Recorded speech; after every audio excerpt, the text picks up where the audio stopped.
el estudiado a profundidad el capítulo 16 sobre propiedad intelectual del Acuerdo de Promoción Comercial Perú-Estados Unidos.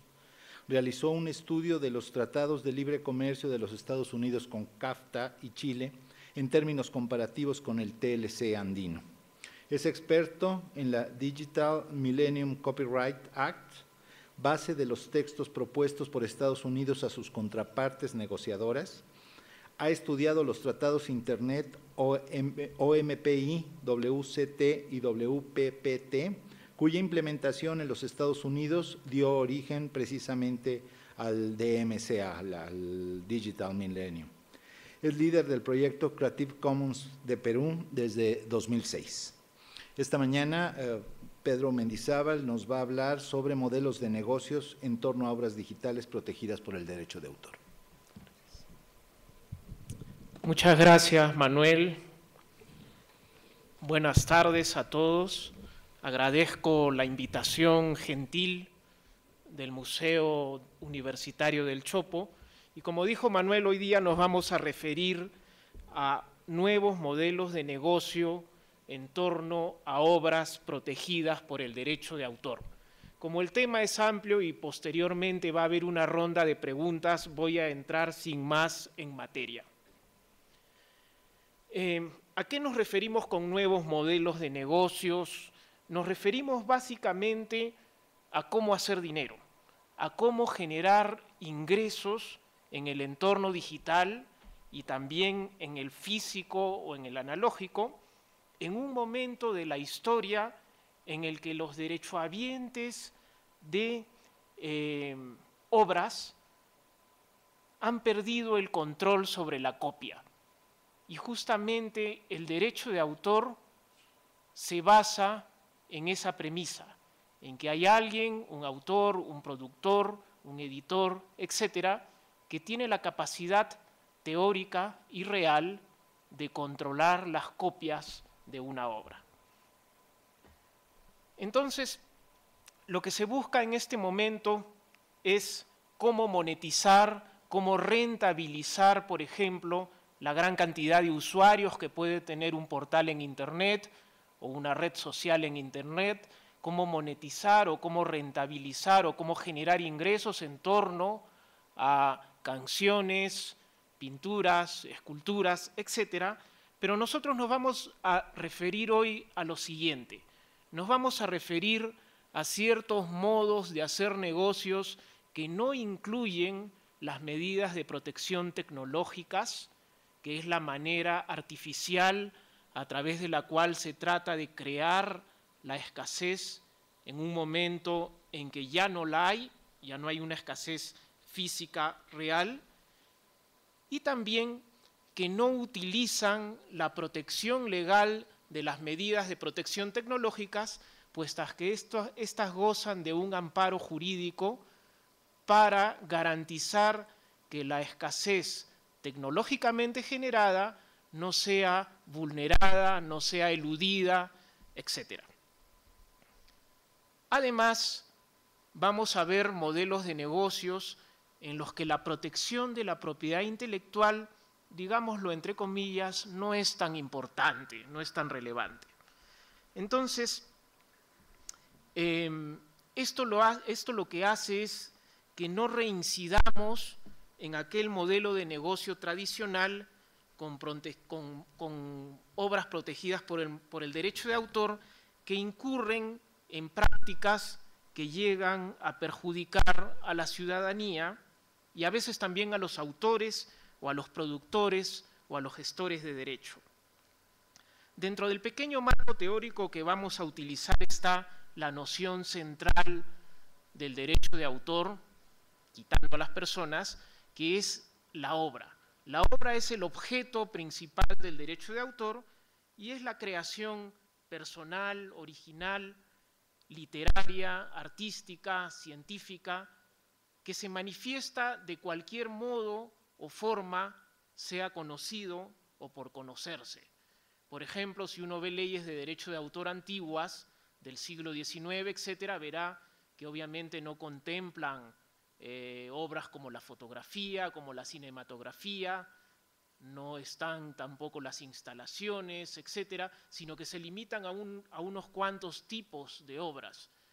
En el transcurso de la historia van avanzando los medios de producir obras, las formas de reproducir también las obras y también los tipos de obras que se van incorporando, como por ejemplo ahora hay el arte generativo, hay también las instalaciones, que es un modo de expresión que no había hace unos años, y en fin. ¿A qué tipo de obras nos vamos a referir hoy fundamentalmente? A obras de reproducción masiva. Esto es, a obras que pueden copiarse de un modo muy numeroso, gran cantidad de copias o ejemplares. Básicamente libros, CDs, DVDs, descargas, software, acceso a la web, etc.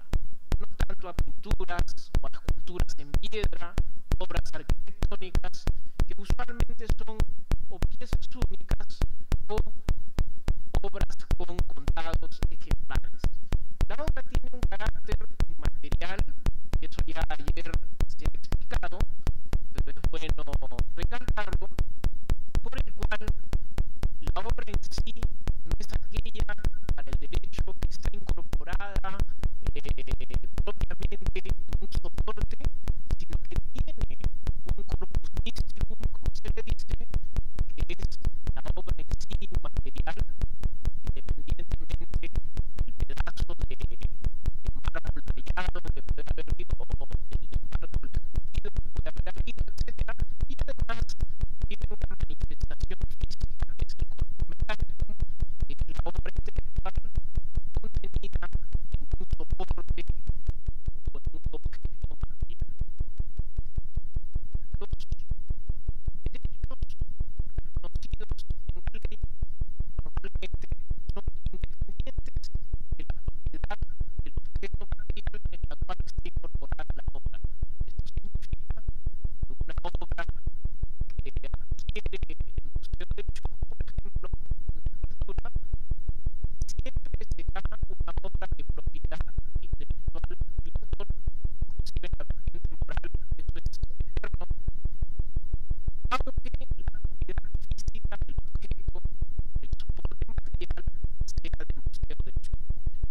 es algún tipo de modelos de negocios que han abordado de manera más o menos exitosa esta pregunta que todo el mundo se hace en el entorno digital y también en el físico. Fíjense, por ejemplo, en el caso de los copistas o de los amanuenses, se calcula que en el siglo X la copia de un manuscrito significaba el trabajo y el costo de pagarle un año de trabajo a un clérigo, o a un monje, o a alguien letrado, para que vean el costo que tenía en ese momento una copia de un libro.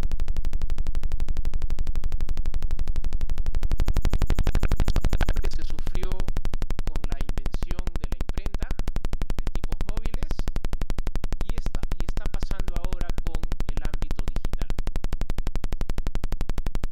A manera de digresión les digo que en el ámbito digital se está usando bastante este modelo de generación de negocios, que es uno Canvas, de un autor Osterwalder, que básicamente se refiere a la identificación de 9 sectores claves dentro de lo que es la generación de un modelo de negocio. Y se los digo para que sepan que también hay un trasfondo teórico, etcétera, que ustedes pueden utilizar para identificar qué fortalezas tiene,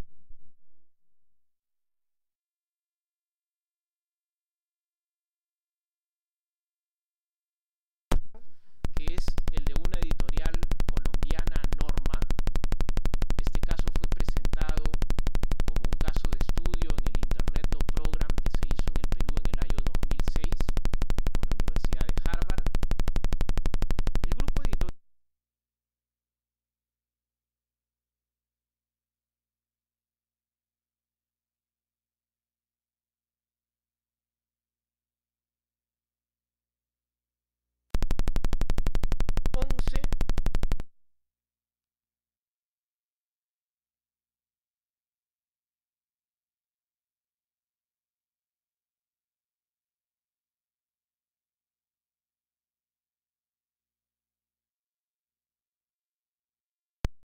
llegó al Perú en el año 1996 y del 96 al 2000 nunca pudo tener un bestseller, por la sencilla razón de que no podía con la piratería. Su facturación era mínima, no tenía avisos de crecer, así es que decidieron estudiar el problema a fondo para determinar qué podían hacer.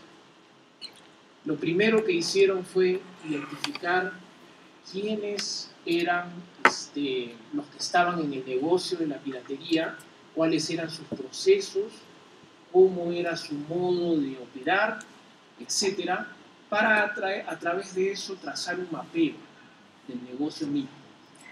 ¿Qué fue lo que descubrieron? ¿Qué fue lo que identificaron? Que no había piratas en las cárceles, que no se podía obviamente judicializar el problema porque no iba a ser una medida eficaz ni efectiva. Por lo tanto, decidieron darle un enfoque económico a la solución en vez de optar por la represión, que era lo que trataban de conseguir sin éxito otras editoriales.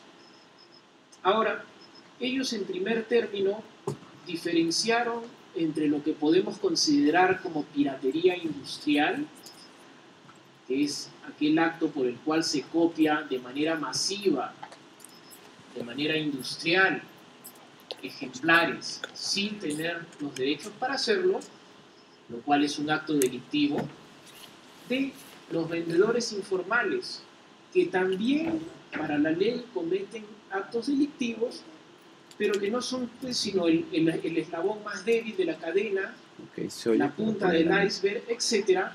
Y ellos no decidieron ir contra los vendedores informales, a quienes calificaron como cometedores de actos censurables, más no delictivos. Entonces, identificaron cuáles eran las cadenas de valor en el negocio de la piratería, las personas que estaban involucradas, quienes les proporcionaban los medios para poder producir la piratería de libros, Y en el año 2002 se produjo una oportunidad de llevar a la práctica lo que habían logrado identificar en sus estudios.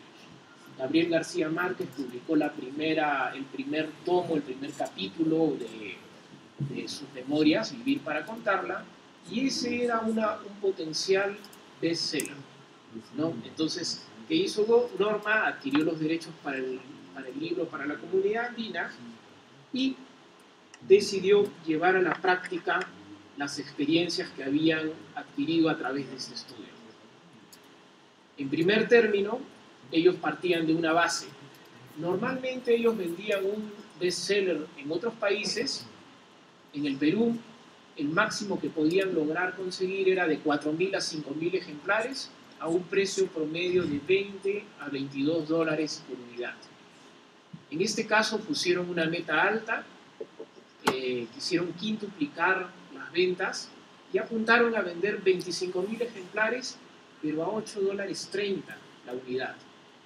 Y además optaron por una estrategia de aliarse a los informales, no a los piratas, sino a los informales, a los vendedores informales. Decidieron aumentar el tiraje para disminuir costos fijos y bajar los precios.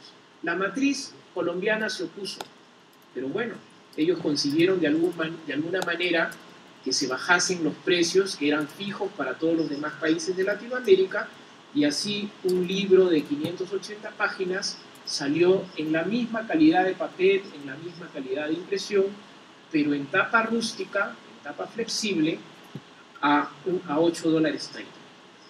Con esto, en 2 semanas agotaron los 25.000 ejemplares, en pocos meses vendieron 74.000 ejemplares. Pero lo más interesante es que incorporaron a la cadena de negociación y a la cadena de valor a los propios vendedores informales. Ellos ya sabían cuánto ganaba cada uno de ellos por la venta de un libro pirata. Ganaban aproximadamente $0.50, algo por el estilo, y ellos los que le prometieron fue triplicar o cuadriplicar la ganancia que iban a tener por unidad en cada libro. Así se generó una alianza con estas personas y además ellos determinaron cuáles eran los canales de venta que funcionaban más respecto de los libros en el Perú. En primer término estaban las librerías con un porcentaje medio.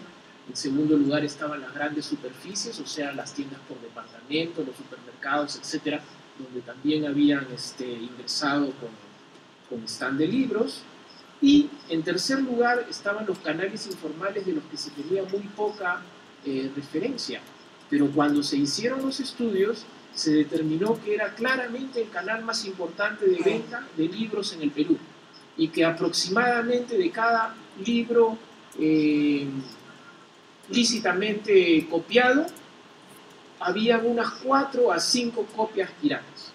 Entonces, hecho este trabajo, ellos reunieron a los vendedores informales en un hotel, les mostraron los resultados de sus investigaciones, los invitaron amablemente o mediante algún tipo de coacción a que se incorporasen al circuito legal y funcionó el sistema.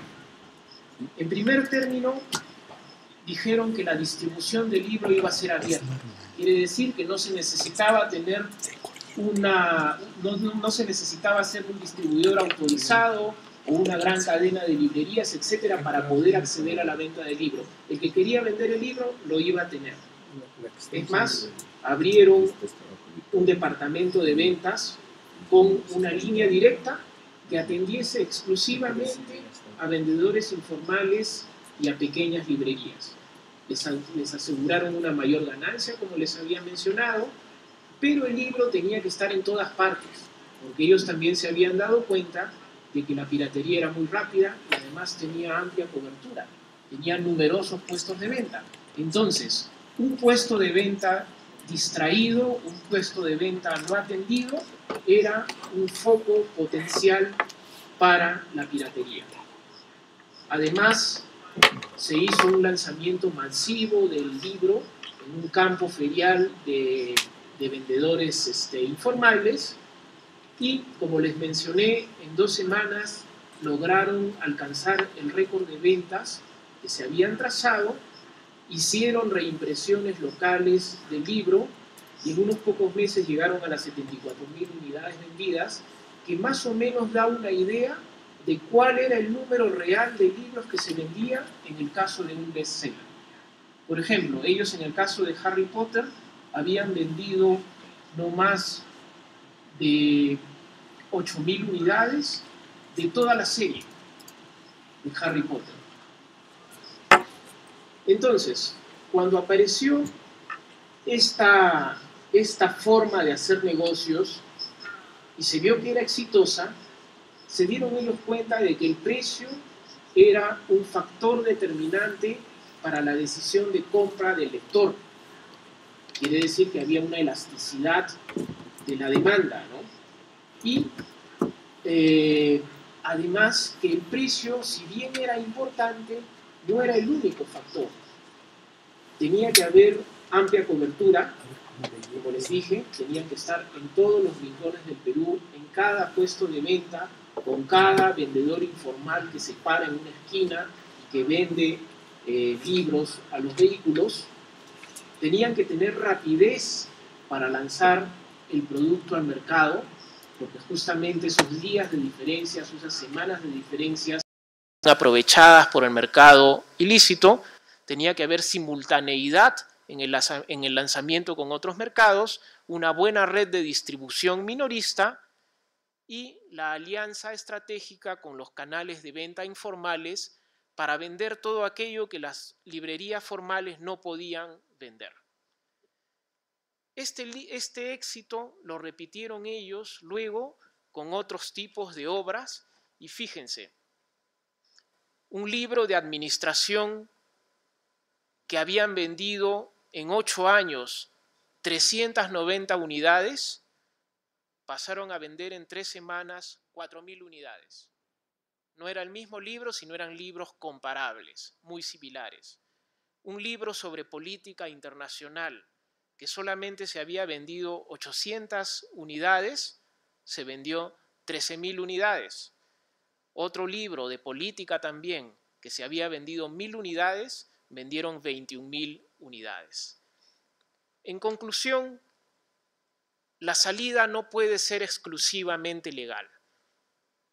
Si se puede copiar fácilmente, si se puede copiar impunemente, se tienen que buscar salidas que no sean simplemente lanzarle los perros a los que están en ese negocio o lanzarle los perros al consumidor, sino encontrar salidas que sean creativas y que vayan también al ámbito económico, porque ahora todo tiene algún tipo de componente económico y ya los mercados no funcionan exclusivamente por calidad o no funcionan exclusivamente por diferenciación, sino que todos tienen o calidad o precio o exclusividad y precio. Este es el gerente, el que fue gerente en su época de Editorial Norma, un colombiano. Fíjense lo que dice. En términos legales, podría vender a $100 cada libro de García Márquez si me da la gana, pero el pirata me recuerda que no puedo. ¿Y esto qué significa? Que la piratería, así sea ilícita, cumple algún tipo de rol social, puesto que imaginémonos, si no fuese posible hacer ese tipo, entre comillas, de competencia, ¿cuál sería el precio de una obra? Ahora les voy a mostrar el caso más rápido de otra editorial. Esta es una editorial cooperativa, librería que funciona en Madrid, Traficantes de Sueños. Ellos, por ejemplo, ponen sus obras en la web con licencias Creative Commons. Se pueden descargar, se pueden imprimir, etc., pero reservan las ediciones físicas con el copyright tradicional y eso no ha significado competencia, puesto que hay gente que prefiere comprar la obra física. Es más, nadie compra lo que no conoce, así es que el hecho de que tengan difusión las obras en Internet les ha significado aumentos en las ventas.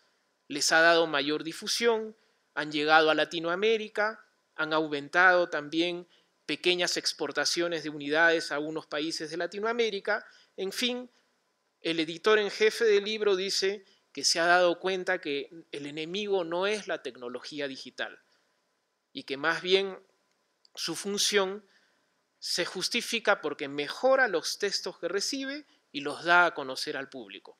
Cuanta mayor difusión, mejor. Y en ese sentido, Internet es su gran aliado. Este es otro modelo que hay en el Perú, por ejemplo. Se trata de una revista editada por el principal diario de circulación nacional, en combinación con una cadena de cafeterías. En su elaboración hay redactores profesionales, pero también colaboran los lectores. Distribuyen gratuitamente 15.000 ejemplares y allí, por ejemplo, no hay un modelo de retribución directa por la venta de las revistas, sino hay un cambio de contenidos por publicidad o de contenidos a cambio de un pago o una mezcla de ambos modelos. Y esto no es de ahora. La obra que más se pirateó en el siglo XVIII fue la enciclopedia. Fue no solamente un fenómeno cultural la enciclopedia, sino también fue un fenómeno comercial. Y esto ha sido muy bien explicado con sumo detalle por un libro del Fondo de Cultura Económica, que es El negocio de la ilustración, de un norteamericano, Robert Darnton, que se les recomiendo realmente porque es un libro sorprendente. Cómo fue que se negoció los derechos en la época de la enciclopedia y qué medidas se adoptó para impedir, por ejemplo, que la impresión de la enciclopedia no se produjese en Suiza o en algunos otros países. Ahora les voy a mostrar el caso de un grupo norteamericano, es un grupo californiano de un rock, dance, pop, techno, etcétera, que es interesante por lo siguiente. Ellos se enteraron a través de las redes sociales y de la web que en una radio de rock en Lima había una de sus canciones llegado al primer puesto del ranking. Entonces, ¿qué hicieron? Pidieron ayuda a través de las redes sociales para ubicar a un productor que los llevase al Perú para un concierto o algún dueño de local que pudiesen ellos utilizar para realizar conciertos en Lima.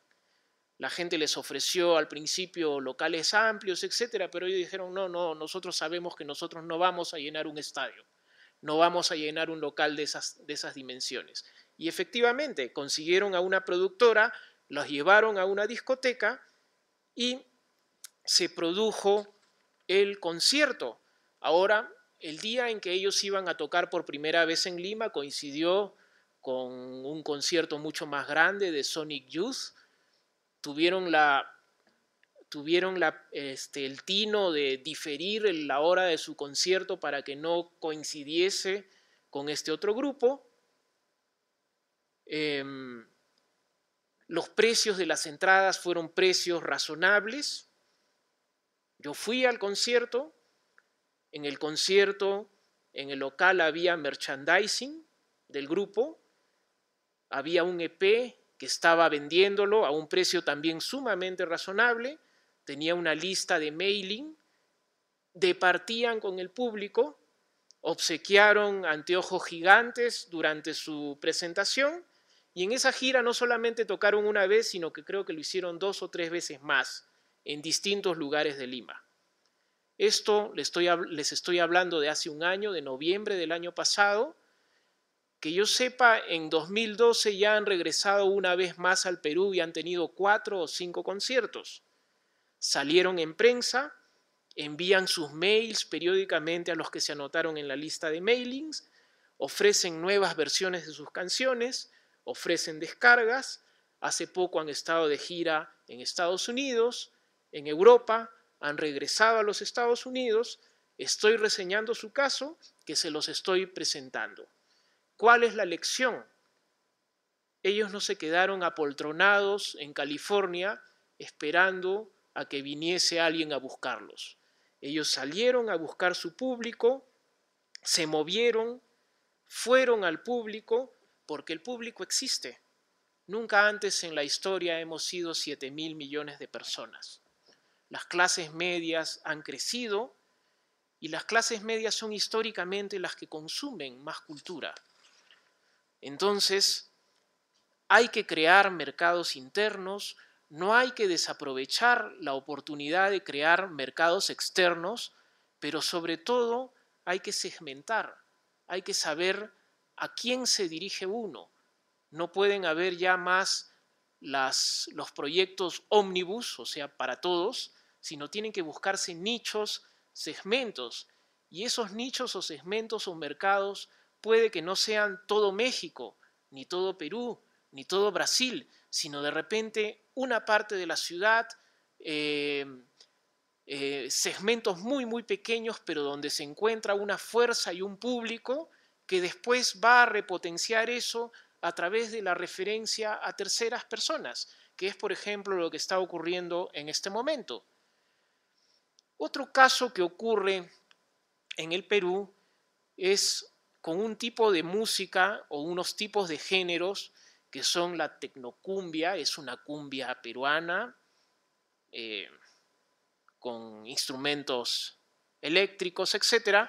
El folclore andino pop le he puesto porque ya no es un folclore 100% puro, digamos, donde también ellos tienen un modelo de negocio en el cual la propiedad intelectual no es 100% relevante, es más, ellos creo que saben que van a ser copiados. Entonces, por ejemplo, los sellos disqueros que trabajan con ellos, cuando no optan por la autoproducción, me han referido que hacen ediciones sumamente limitadas de discos. ¿Cuántos? ¿1000? No, menos. ¿100? Tampoco, menos. En algunos casos me han dicho que han hecho ediciones de discos de 10 unidades. Esas 10 unidades, ellos supieron entregárselas cada uno a los principales reproductores piratas. Los principales reproductores piratas escucharon el disco, lo copiaron, lo pusieron en el mercado y no solamente hicieron eso, sino que también escogieron cuáles eran las canciones que potencialmente le iban a gustar más al público e hicieron discos compilatorios. Ahora lo que hay en el mercado ya no son solamente venta de discos, sino también descargas en USB.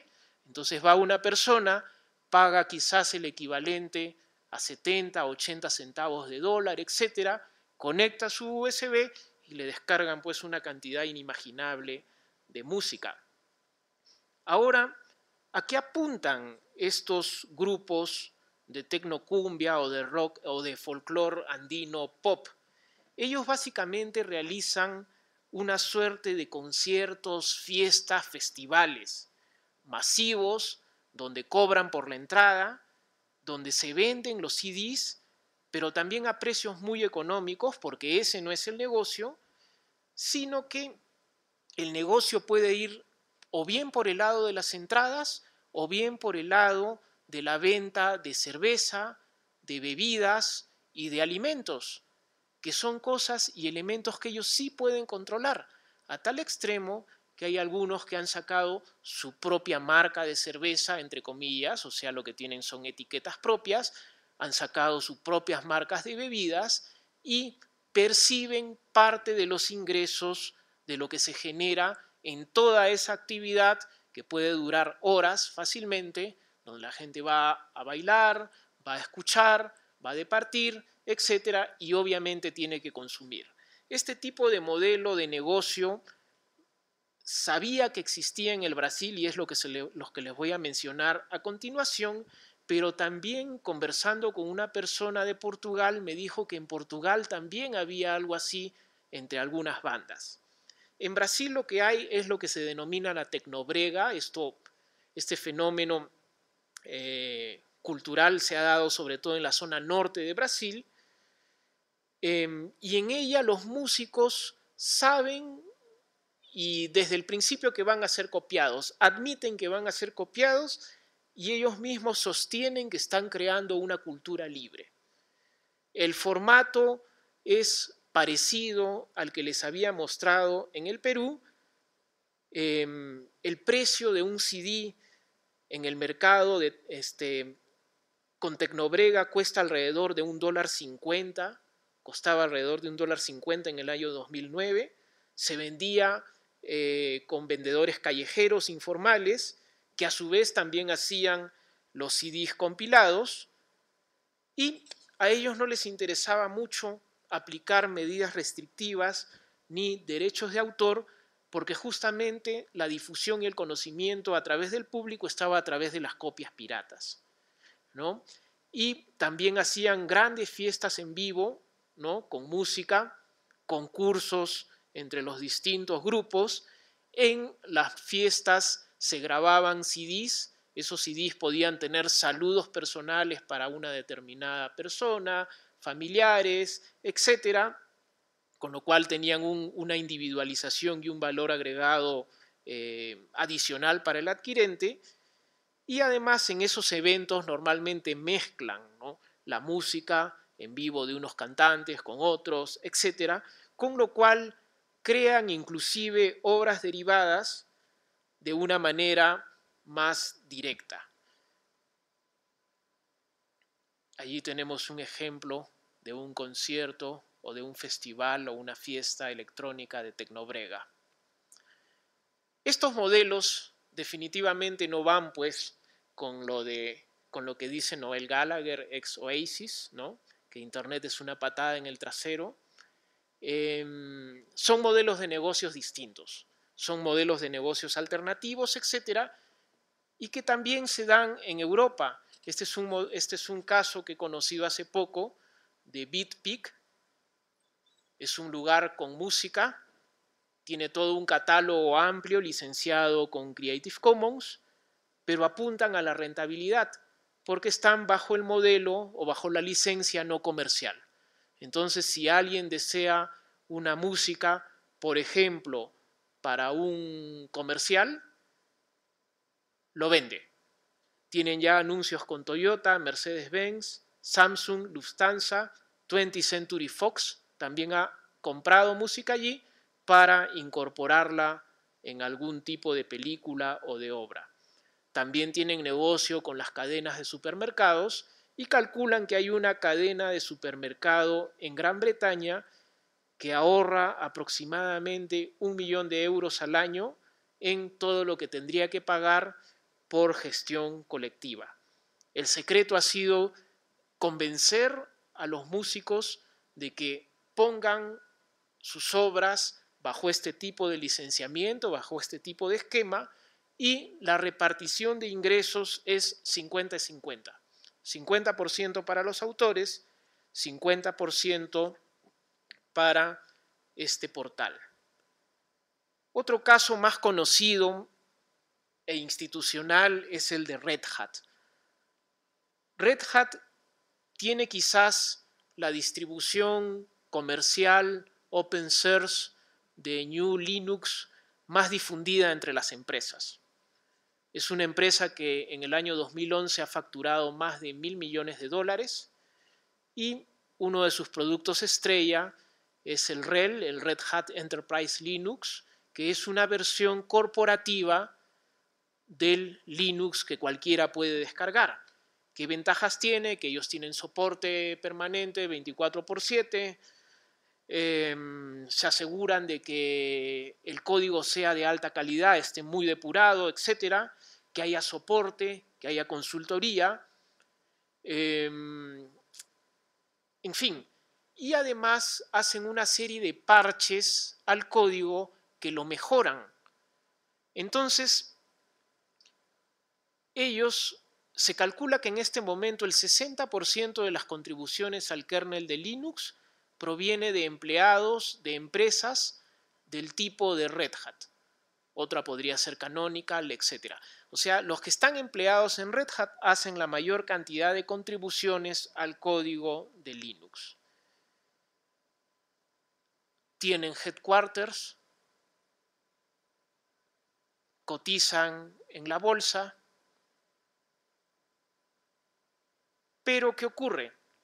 Que estaban sufriendo una competencia por parte de dos distribuciones más, básicamente CentOS y Linux Oracle, que lo que hacían básicamente era recompilar el código que depuraba previamente y mejoraba Red Hat, cambiarle de marca y ponerlo en el mercado corporativo, que era justamente el mercado fuerte, el core de Red Hat. ¿Qué hizo Red Hat? Optó por lo siguiente. Ellos sabían que no podían incumplir la licencia GPL que obliga a poner a disponibilidad de todos el código fuente. Ellos estaban en desventaja en relación con Oracle y con CentOS porque sencillamente ellos invertían en el desarrollo de esas mejoras y los otros partían con una ventaja si es que se apropiaban fácilmente de esas mejoras. Lo que hicieron fue una suerte de ocultamiento de ciertos parches. O sea, hay ciertos parches que hacen, ciertas mejoras que hacen en el software y lo mantienen disponible conforme dice la GPL, la licencia pública del proyecto New, pero por otro lado no dicen, no revelan exactamente dónde están estos parches, con lo cual ganan una ventaja competitiva frente a CentOS o frente a Oracle. Finalmente vamos a ver el caso de el profesor Yochai Benkler. Este es un caso interesante porque proviene del mundo académico. Este libro es un libro que perfectamente podría haberse quedado en las 1000, 2000 unidades, etcétera, si se hubiese mantenido dentro del ámbito de un profesor universitario de Yale, etcétera, que es el ámbito de Benkler. Sin embargo, él decidió poner el libro, que por cierto hace un juego de palabras con la riqueza de las naciones de Adam Smith, solo que el juego no funciona en castellano, porque en castellano es la riqueza de las redes, ¿no? Y entre redes y naciones no hay muy buena sintonía. Entonces él decidió poner todo el contenido del libro en un wiki.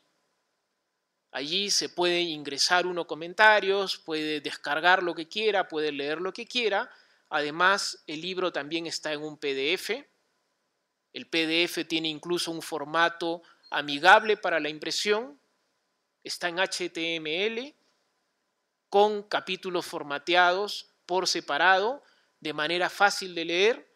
Tiene una versión buscable en HTML, en ODF, en PDF, tiene remixes, además, se vende en tapa dura en Amazon, también se vende en la Universidad de Yale, en la librería de la Universidad de Yale, y está, como les dije, disponible para descarga en el sitio web. ¿Qué es lo que ha pasado con esta obra que nos sirve de ejemplo para otros casos? Normalmente la literatura académica no está destinada a ser bestsellers. Los casos de bestsellers académicos deben ser contados. Me imagino que podría ser, por ejemplo, Economía de Samuelson, de repente por ahí algún libro de marketing de Kotler, o de repente también Economía de Dornbusch, en fin. Pero los libros académicos no están destinados a ser bestsellers. ¿Qué implica para un investigador que esté presente una obra académica o científica en la web? Implica dos cosas. Implica cuestiones legales e implica cuestiones fácticas. Implica cuestiones de derecho y cuestiones de tecnología. Desde el punto de vista del derecho, estrictamente hablando, el solo hecho de que una obra esté en Internet facilita el acceso a ella. Pero además, si se tiene el acceso, se va a poder citarla. Y eso es lo que necesita un investigador o un académico. No necesita tener físicamente la obra ni todo el libro, lo que necesita es poder citarla para incorporarla a su vez en su obra derivada. Pero además, si está en la web, y eso ya no lo da el derecho, sino lo da la tecnología, se puede descargar la obra, se puede imprimir y se puede reenviar a terceros. Entonces, ¿cuál es el plus en este ámbito si estamos viendo que hay facilidades que brinda el derecho y facilidades que brinda la tecnología, si es que se utiliza un esquema de licenciamiento libre, flexible o abierto como el de Creative Commons? El plus sobre lo legal y lo fáctico vendría por el lado de la seguridad jurídica. Ayer, por ejemplo, hubo una notable presentación de una persona de la Universidad Autónoma de México que está viendo el tema de cultura descargable en la web, y ella decía que se habían cuidado de no infringir en nada el derecho de autor. Efectivamente, y eso tiene que ser así cuando hay una institución grande detrás de eso, no se puede permitir una falla de ese tipo porque sencillamente, así pidan perdón, no lo van a perdonar, sino que van a ir a un proceso para obtener algún tipo de compensación económica en la vía administrativa o judicial. Entonces, CC en ese caso da seguridad jurídica, permite distribuir además con un alcance que es comercial o no comercial, porque ojo, el que se permita fácticamente descargar la obra, etcétera, no autoriza a imprimir 30 copias para entregársela a mis alumnos de la clase, permite además transformar la obra y además garantiza los commons, o sea, todos aquellos bienes comunes que no forman parte ni de la propiedad estatal, ni de lo público, ni de la propiedad privada o lo privado. Entonces, lo interesante acá también es que cuando una obra se pone en la web, se produce una suerte de excepción de facto.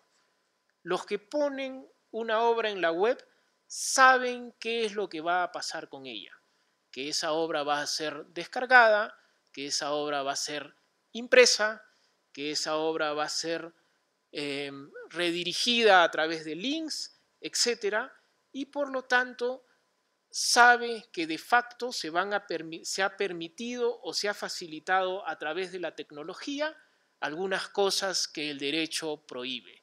Y acá, quienes son abogados, me van a permitir esta licencia, puesto que ellos saben perfectamente que lo que estoy diciendo jurídicamente no es posible, puesto que jurídicamente para poder hacer cualquier uso de obra que no sean bajo las excepciones del derecho de autor, tiene que haber siempre la autorización previa y escrita. Sin embargo, repito, en la Internet se da esta suerte de excepción de facto.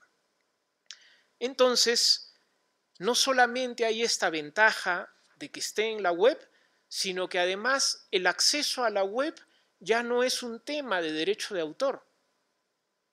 El acceso a la web es un tema de telecomunicaciones y como tal es un tema más técnico que jurídico.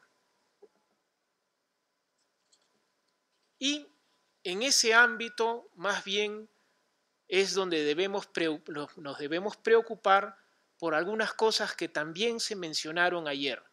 En primer término, el acceso universal, ¿no? Como un acceso, como un derecho que debe tener todo ciudadano a acceder a la telefonía, a las redes de transmisión de data, etcétera. La conceptualización de la Internet como un mundo virtual y no como un medio de comunicación. Esta es una diferencia clave porque un mundo virtual simula o emula el mundo real, quiere decir que habrán algunos cuantos actos regulados, algunos cuantos actos penados, pero muchísimos actos libres o permitidos. Y finalmente, la neutralidad de la red, entendida como aquella característica por la cual no debe privilegiarse algún tipo de contenidos o de paquetes sobre otros para en función a pagos u otro tipo de cosas. Ahora, para concluir, les he mostrado casos que son puntuales y se me viene a la cabeza esta pregunta. ¿Un modelo de negocio tiene que ser repetidamente exitoso para ser considerado como tal? O sea, para ser considerado modelo de negocio. Yo les diría que sí, puesto que una golondrina no hace verano. También les diría que sí, porque uno en 1.000.000 no podría ser un modelo de negocio. Sin embargo, no estoy tan seguro de esto y me parece que la respuesta es más bien no necesariamente. ¿Por qué? Porque un modelo de negocio es cada vez más un modelo de negocio y un modo de hacer las cosas individualizado, que debe ser concebido caso a caso, que debe ser pensado para cada una de nuestras actividades y de nuestro tipo de obras que queremos poner para monetizar o rentabilizar. Tiene que ser pensado y tiene que ser rectificado en el camino. Los ejemplos sirven para eso, pero no sirven para la copia. Y siempre en el mundo del arte, en el mundo de la tecnología, la verdad es que han sido una minoría los que han logrado un éxito económico. Pero lo que sí debo decir es que hay que intentarlo. Ahora, ¿por qué a nosotros nos debe importar que haya acceso a los contenidos, que haya facilidad, disponibilidad de los contenidos a través de licencias o de legislación? Las licencias en este momento de la historia son necesarias porque la legislación no va a cambiar pronto. Y no va a cambiar pronto por la sencilla razón de que tiene candados legales a través de tratados multilaterales muy amplios, como el Tratado de UNESCO, del derecho de autor, derecho universal de autor, el Tratado de Berna, que es la piedra fundamental para el derecho de autor, los 2 tratados Internet-OMPI, etcétera, y además una serie de tratados subregionales como el que tiene México con los Estados Unidos y Canadá, en el caso peruano, la Comunidad Andina con Colombia, Ecuador, Bolivia, etcétera, y los tratados bilaterales que se han venido firmando de libre comercio fundamentalmente con la Unión Europea y con los Estados Unidos. Entonces, en este ámbito, las licencias flexibles son importantes, pero son importantes como un fin instrumental. Finalmente, va a tener que haber algún tipo de reforma de la legislación que opte por un nuevo equilibrio dentro del derecho de autor. ¿Por qué razón? Porque sabemos que el conocimiento es poder, que la cultura es ciudadanía y que es calidad de vida. Quedo a disposición de ustedes para sus preguntas o comentarios.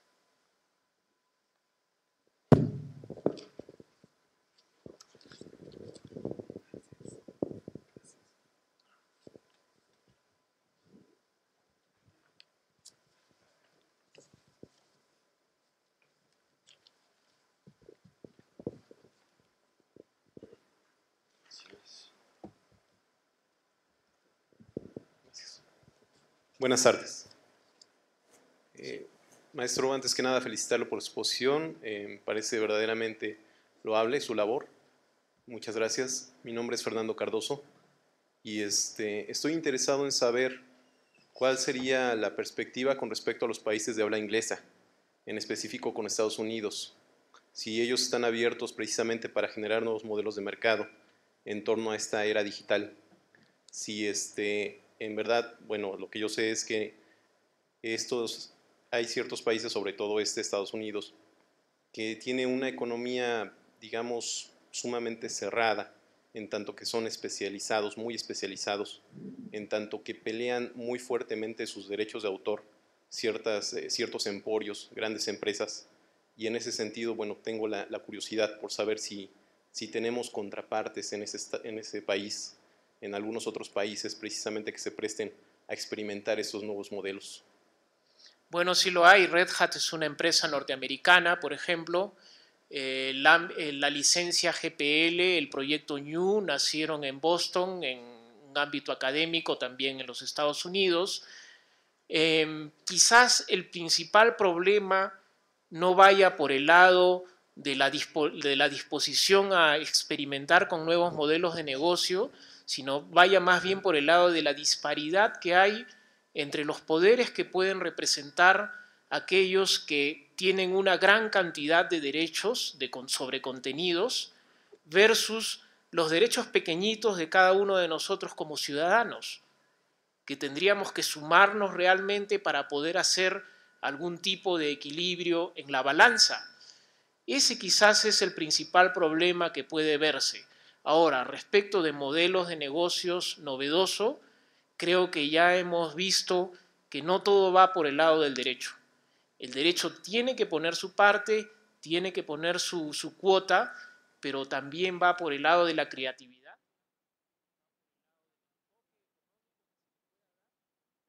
por el lado de los quiebres tecnológicos que se produzcan, porque si mañana más tarde aparece algo que trastoca todo este modelo, definitivamente va a producir consecuencias, ¿no? Y quienes puedan adaptarse más rápidamente a eso van a tener algún tipo de ventaja. Entonces, es cierto que los Estados Unidos, desde el punto de vista del Estado y de sus grandes corporaciones, tienen un modelo protector de la propiedad intelectual, no solamente de los derechos de autor, sino también de la propiedad industrial.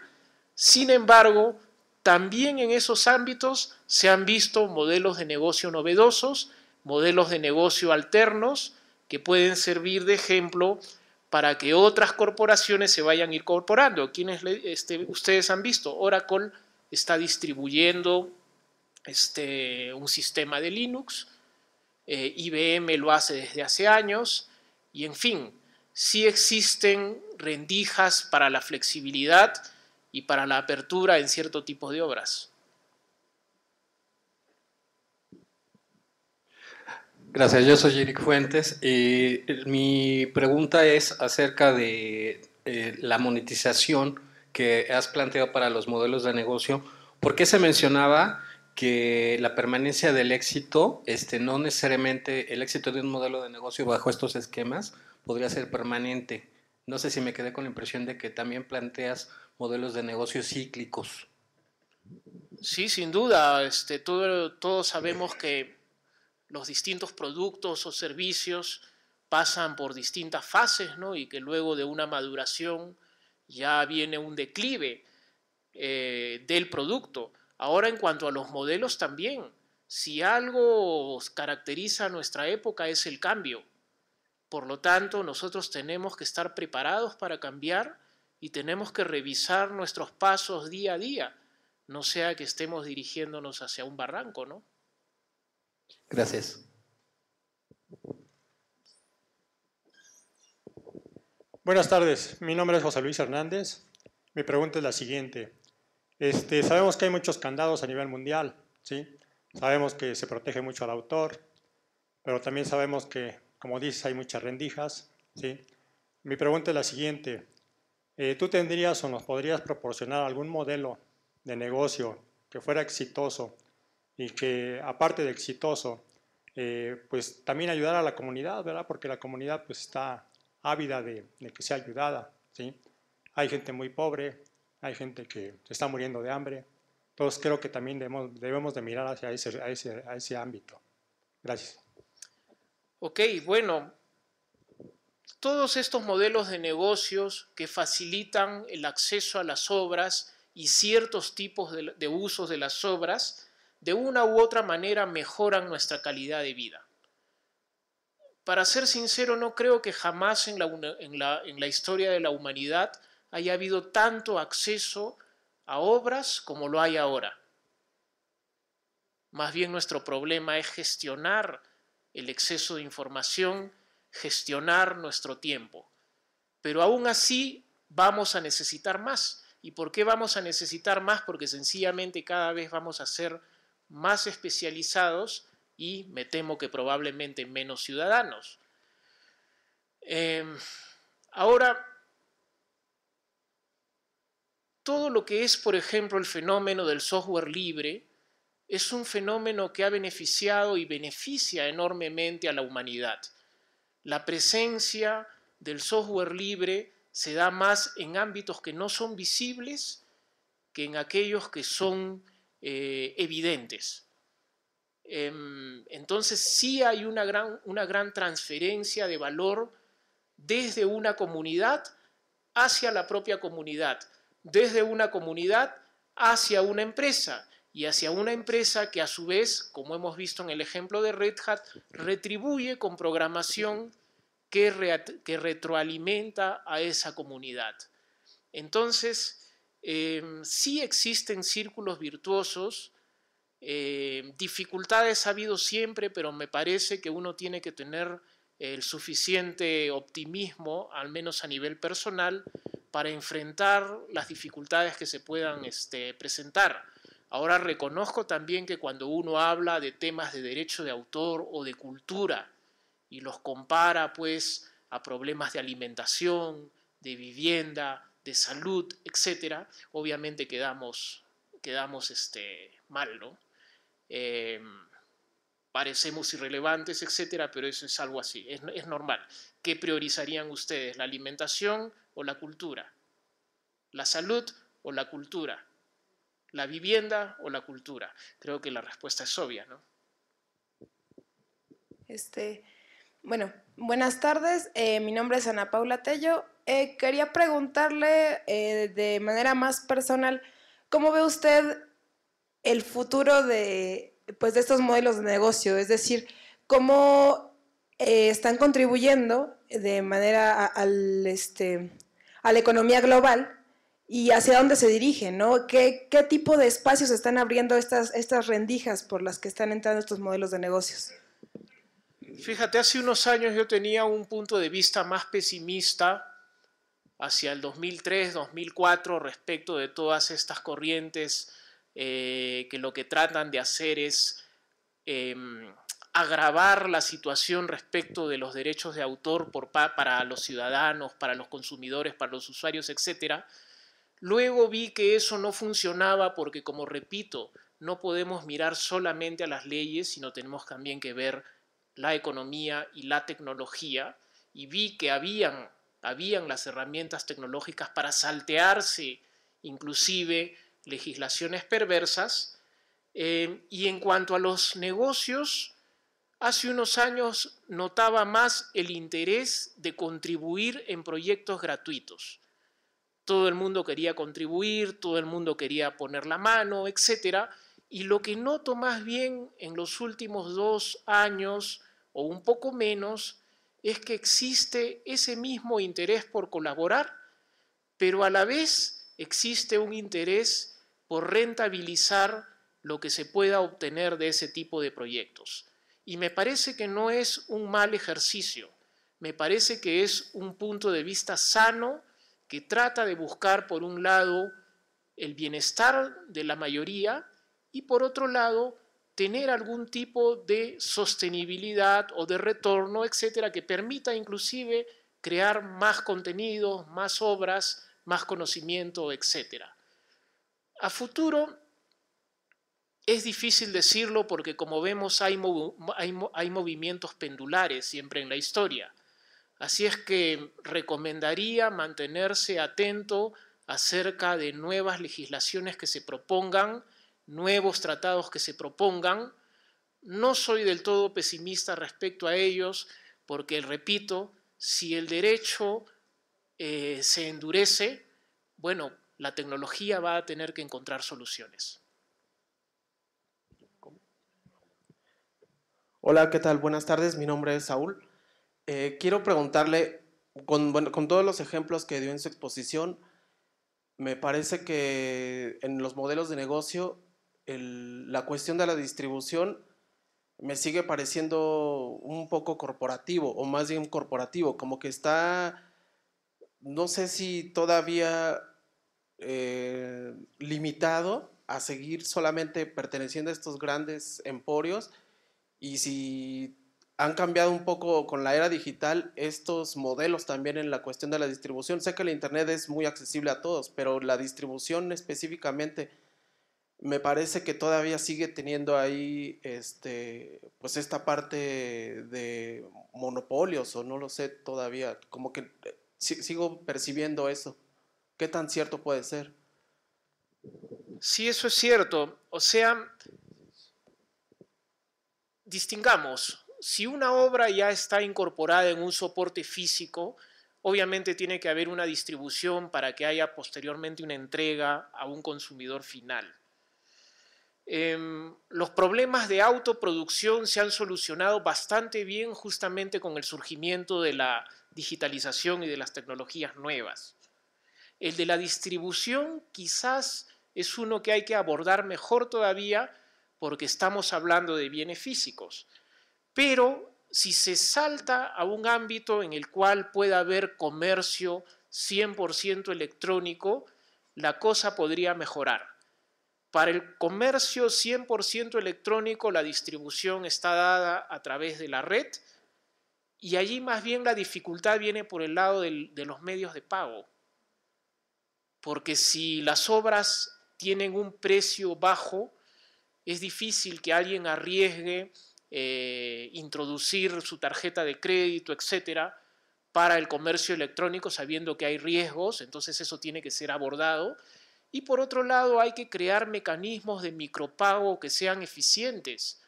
No es que el consumidor de hoy se rehúse a pagar, lo que se rehúsa a pagar el consumidor de hoy son los precios excesivos o los vicios de aquellos que ganan demasiado. Entonces tiene que haber un sinceramiento también en las industrias. Y si se reduce eso, yo creo que el consumidor va a estar muy dispuesto a pagar por contenidos en tanto estos contenidos sean económicos y sean accesibles, pero que vengan, por ejemplo, a través de la cuenta de la luz o de la cuenta telefónica, etcétera, o que hayan los mecanismos de micropago. Yo creo que muchos de nosotros estaríamos dispuestos a pagar 1 centavo de peso, 2 centavos de peso por escuchar una canción que nos gusta. Finalmente, de repente al término del mes serán 2 pesos, 3 pesos, pero ese goteo cuenta para un autor, cuenta para un productor. Lo que no tenemos son los mecanismos de pago, porque allí el mecanismo financiero resulta siendo más oneroso que el micropago mismo, ¿no? Entonces, en el ámbito físico sí hay que mejorar la distribución porque algunos autores valientemente asumen la autodistribución de sus obras, pero eso no es viable económicamente. Y desde el punto de vista del comercio electrónico hay que abordar lo que les digo, mecanismos de pago seguros que permitan el pago por goteo. Cuando se pueda hacer eso, yo creo que se va a haber dado un paso muy grande para que haya una retribución justa a los autores de las obras y a su vez un acceso amplio de las obras por parte de la ciudadanía.